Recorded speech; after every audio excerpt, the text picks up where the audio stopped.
Hello guys, welcome to my channel. Today in this video I'm going to show you how to fix this error code, that is 0X800706D9. So if you're receiving this error on Microsoft Store, then please follow the steps shown in this video. To fix it, type in services in Windows search box and then click on services.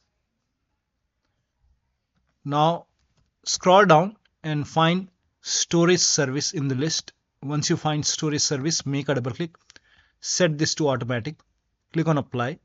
Click on start if highlighted, then click on OK. Make a right click on storage service and then click on restart. Now you have to relaunch store. So you have to close Microsoft Store and then relaunch store, and then you can check. Still you're receiving the error. Then type in WS reset in Windows search box and then click on WS reset, run command. This will reopen Microsoft Store and then you can check. Still not working.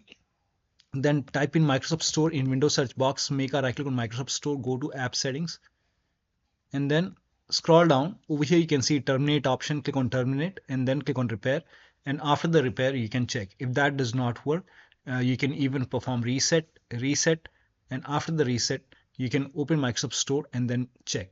So one of the steps shown in this video should help you to fix Microsoft Store error code. So that'll be all. Thank you so much for your time, and please like this video and subscribe to my channel.